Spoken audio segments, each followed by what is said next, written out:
எல்லாருக்கும் வணக்கங்க. நம்ம இன்னைக்கு என்ன பார்க்குறோம்னா, நம்ம ஆறுபடை வீடுகள்னு எதுக்கு பேர் வந்துச்சு? அத யார் எப்படி வரிசைப்படுத்தியிருக்காங்க?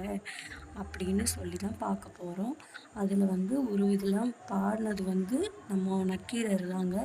அவரு தான் ஒவ்வொன்னுக்கும் தனித்தனி சிறப்புகள வச்சு பாட்டு படிச்சிருக்காரு. அந்த 6 திருத்தலங்களையும் அவர் வரிசையா படிக்கல. குழந்தை பருவம், கல்யாண பருவம் அப்படின்னு பாட்டு படிக்கல அவரு. அவரு ஒவ்வொன்னுக்கும் தனித்தனி சிறப்புகள வச்சு தான் அவர் பாடியிருக்காரு. அதில நம்ம நம்மளோட உடம்புல உள்ள உறுப்புகளும், நம்ம ஆத்மாக்கள வச்சு தான் அவர் இத பாடியிருக்காரு. அதனால தான் அதுக்கு ஒவ்வொன்னுக்கும் தனி சிறப்பு இருக்கு. அதுக்கு ஃபர்ஸ்ட்டு திருப்பரங்குன்றம்ங்க. திருப்பரங்குன்றத்தில அதுக்கு பேர் மூலாதாரம். அப்புறம் திருச்செந்தூர் சுவாதிஷ்டானம். பழனி மணிப்பூரகம். சுவாமிமலை மணக்காட்கம்.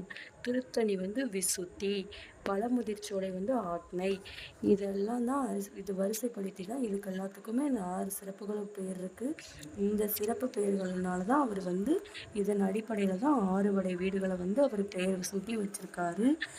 மற்றபடி சின்ன வயசுலேருந்து பெரிய வயசு, கல்யாண வயசு அப்படின்னு அவர் கொண்டு வரல. இதன் அடிப்படையில் தான் நம்ம அந்த 6 படை வீடுகளுக்கும் நம்ம சென்று வருகிறோம். நம்ம சேனல் பிடிச்சிருந்ததுன்னா சப்ஸ்கிரைப் பண்ணிக்கோங்க. டெய்லியும் இதே மாதிரி ஒவ்வொரு சிறப்புடைய வீடுகளை பற்றி நம்ம தெளிவாக கொண்டுட்டு வரோம். உங்களுக்கு எல்லாருக்குமே ஒவ்வொரு நாளும் ஒவ்வொரு திருத்தலங்களை பற்றி கொண்டுட்டு வரோம். சப்ஸ்கிரைப் பண்ணுங்கள்.